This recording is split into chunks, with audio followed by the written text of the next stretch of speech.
अस्सलाम वालेकुम students, hopes आप सब ठीक होंगे। आज के लेक्चर में बच्चे हम चैप्टर नंबर 4 स्टार्ट करेंगे, कैपेसिटी ऑफ पार्टीज।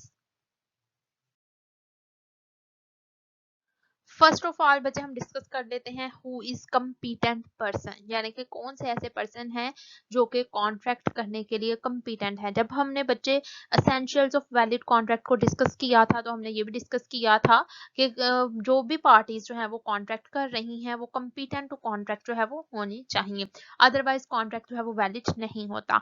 तो हम अब ये देखते हैं कि कौन कौन से पर्सन जो है वो कम्पीटेंट टू कॉन्ट्रैक्ट होते हैं।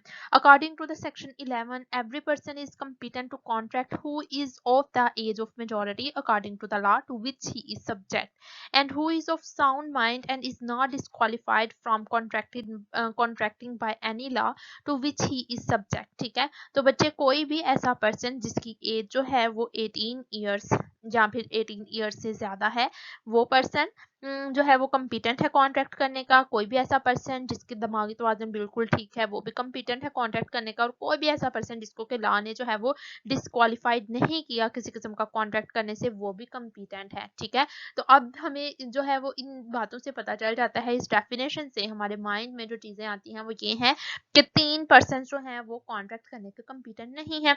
यहाँ पर जो है वो बोला गया है कि हर पर्सन जिसकी एज 18 ईयर से ज्यादा है या फिर 18 साल तक है, ठीक है, वो उसको हम लोग जो है वो मेजर पर्सन का नाम देते हैं, उसको हम एडल्ट का नाम देते हैं। ठीक है, तो फिर ऐसा पर्सन जिसकी एज 18 साल से कम है उसको माइनर पर्सन कहा जाएगा। तो इट मीन्स के a person who is minor is not competent to contract. A person of unsound mind is not competent to contract. ठीक है, क्योंकि हमने बात की कि पर्सन ऑफ साउंड माइंड जो है कॉन्ट्रैक्ट कर सकता है जिसका दिमागी तवाज़ुन बिल्कुल ठीक है। तो ऐसा पर्सन जिसका दिमागी तवाज़ुन ठीक नहीं है वो भी जो है वो कॉन्ट्रैक्ट करने का कम्पिटेंट नहीं है। सेम इसी तरह से ऐसा पर्सन जिसको जो है वो डिस्क्वालिफाइड किया गया हो कॉन्ट्रैक्ट करने से, ऐसा पर्सन भी जो है वो कम्पिटेंट टू कॉन्ट्रैक्ट नहीं है। ठीक है, तो कोई भी ऐसा पर्सन जिसकी एज जो है वो 18 ईयर्स या फिर 18 ईयर्स से ज्यादा है, या फिर ऐसा पर्सन जिसका दिमागी तवाज़ुन बिल्कुल ठीक है, person of sound mind and not disqualified from contracting by any law to which he subject, ये तीनों पर्सन भी जो है वो कॉन्ट्रैक्ट करने के कम्पिटेंट होते हैं। अब बात यहाँ पर ये है कि कम्पिटेंट कौन नहीं है, तो माइनर पर्सन, डिस्क्वालिफाइड पर्सन और पर्सन ऑफ अनसाउंड माइंड, ये तीनों पर्सन जो है वो कम्पिटेंट नहीं है कॉन्ट्रैक्ट करने के।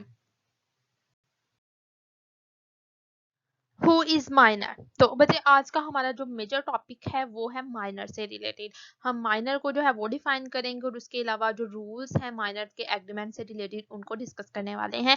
तो फर्स्ट ऑफ ऑल तो हमें ये पता होना चाहिए कि माइनर जो है वो कौन होता है। तो according to Pakistani law, any person who has not attained the age of majority or completed 18 years of age is called a minor person। तो कोई भी ऐसा पर्सन जिसकी उम्र 18 साल से कम है, इस पर्सन को हम लोग जो है वो माइनर पर्सन का नाम देंगे। ठीक हो गया, तो नेक्स्ट वन हमारा जो पॉइंट है वो है rules regarding the minor's agreement. अब बच्चे कौन कौन से रूल्स हैं माइनर के एग्रीमेंट से जो जिनका ताल्लुक है, जो रिलेट कर रहे हैं माइनर के एग्रीमेंट से, वो अब हम वन बाय वन डिस्कस करते हैं।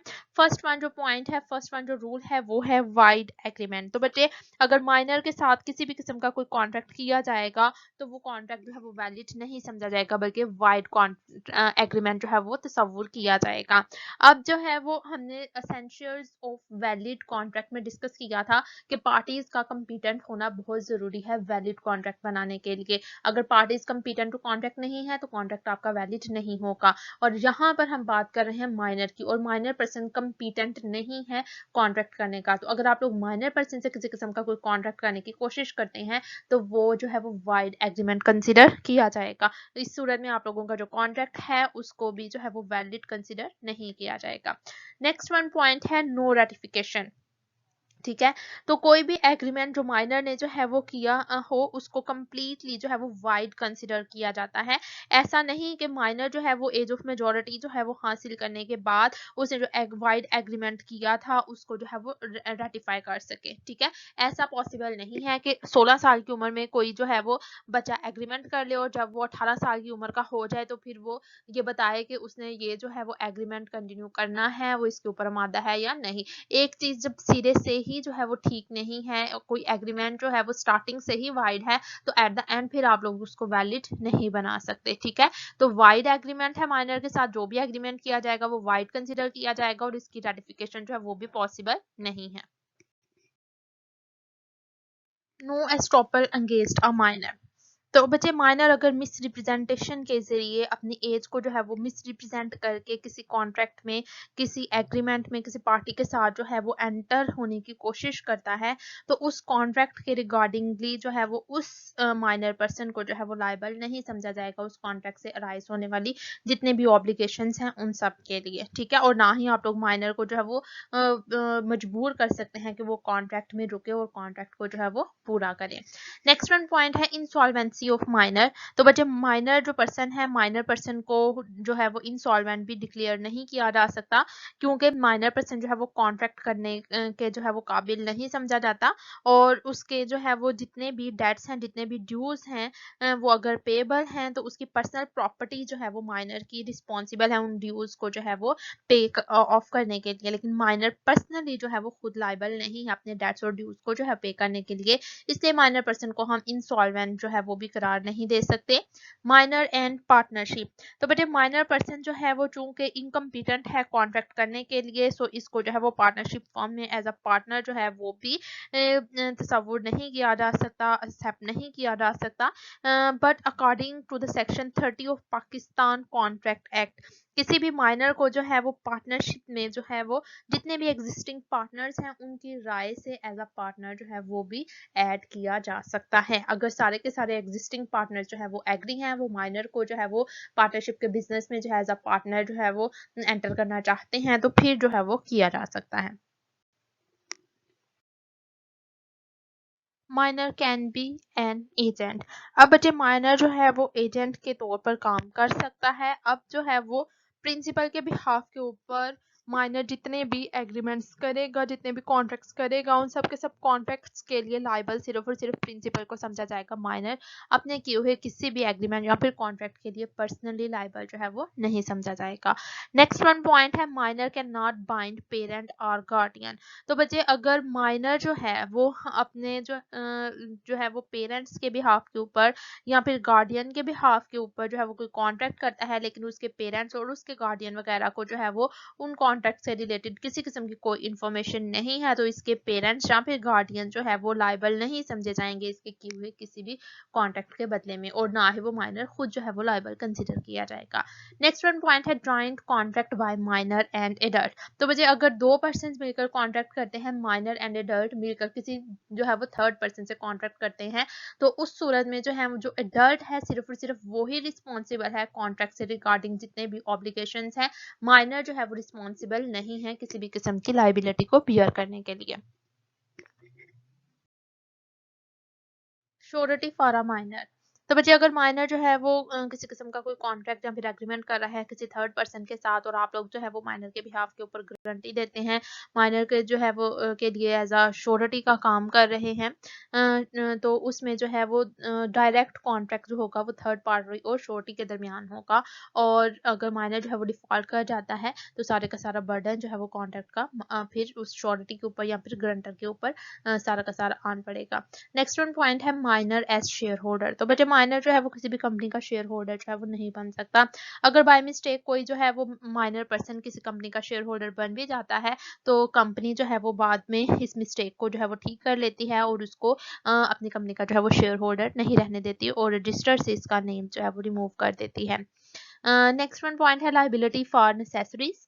तो बच्चे अगर जो है वो माइनर के पेरेंट्स वगैरह नहीं है और आप लोग जो है वो माइनर की जो है वो नेसेसरीज जितनी भी जो है वो ज़रूरियात हैं उनको पूरा कर रहे हैं, तो माइनर जो है वो पर्सनली लाइबल नहीं है उन सारी की सारी नेसेसरीज की प्राइसेस आप लोगों को पे करने के लिए। हाँ, माइनर की अगर प्रॉपर्टी है तो प्रॉपर्टी जो है वो लाइबल समझी जा सकती है, आप लोग उसकी प्रॉपर्टी से जो है वो नेसेसरीज की अमाउंट जो है वो हासिल कर सकते हैं, अचीव कर सकते हैं, लेकिन डायरेक्टली जो माइनर पर्सन है वो खुद जो है वो लाइबल नहीं है कि वो आप लोगों को पेमेंट करे जो नेसेसरीज आप लोग उसको प्रोवाइड कर रहे हैं। Minor and repayment. तो बच्चे माइनर जो है वो उसको फोर्स नहीं किया जा सकता कि आपको कोई अमाउंट जो है वो रीपे करे अगर उसने आप लोगों के साथ कोई कॉन्ट्रैक्ट किया है और कॉन्ट्रैक्ट के बदले में उसने आप लोगों से कोई पेमेंट वगैरह रिसीव की हुई है, तो आप लोग उसको इन्फोर्स नहीं कर सकते कि आप ये अमाउंट जो है वो रीपे करें। हाँ, अगर माइनर ने जो है वो फ्रॉड के जरिए अपने आप को एडल्ट पर्सन शो किया और आप लोगों से कोई कॉन्ट्रैक्ट कर लिया है और कॉन्ट्रैक्ट के बदले में उसने आप लोगों से पेमेंट ले ली है और बाद में वही माइनर पर्सन जो है वो कोर्ट में केस लेकर चला गया है, तो फिर इस सूरत में फिर जो है वो जो कोर्ट है वो ये कहेगा माइनर से कि आपकी अमाउंट जो है वो आप लोगों को वापस कर दी जाए। लेकिन केस वो होना चाहिए जिसमें माइनर खुद जो है वो कोर्ट में लेकर जाए आपको।